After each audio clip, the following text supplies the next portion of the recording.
आओ सुना भी बहुत सुंदर एक और मुंडन के गीत भाई सैदानंद जी के संकलन रचना।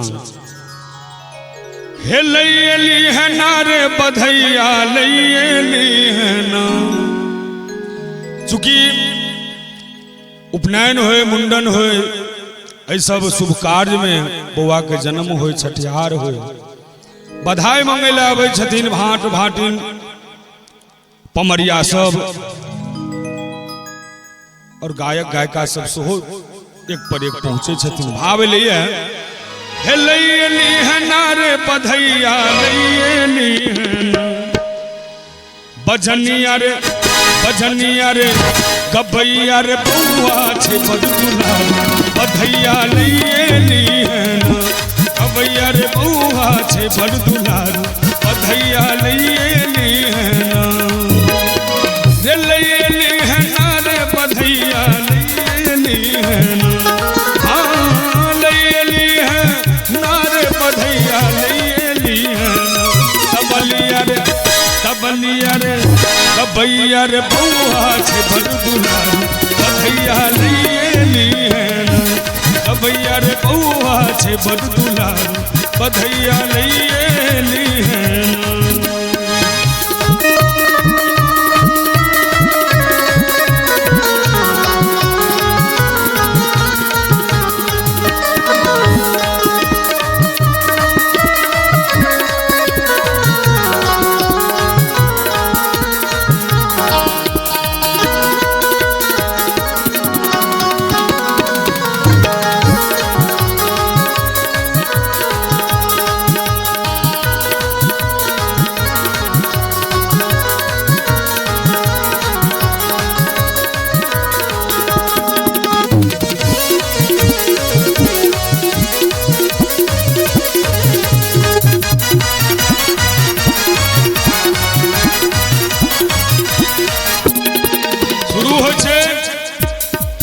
दादाजी कहबै मालिक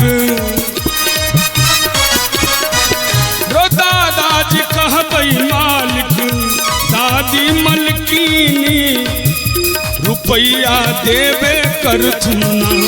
रुपैया देबे करथुन ना। बजनिया रे नाना छै कंजूसहा नानी रोकबे करथिन ना। बजनिया रे नाना छै कंजूसहा नानी रोकबे करथिन ना।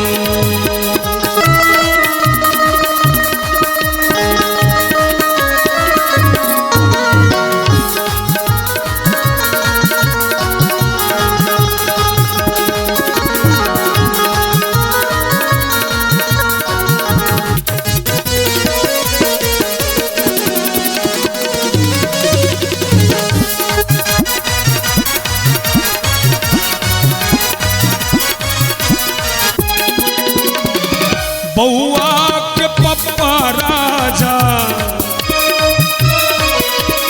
हाँ बउआ के पप्पा राजा मम्मी छछरानी गहना देबे करथुन गहना देबे करथुन। बउआ रे चाचा छै कमौआ भौआ देबे करथुन। चाचा छे कमौआ भौआ देबे करथुन।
तबलिया रे मामी छे चमचकनी मामा संग लगे धुन तबलिया रे मामी छे चमचकनी तोरा संग लगे धुन लैली है नारे बधैया लैली है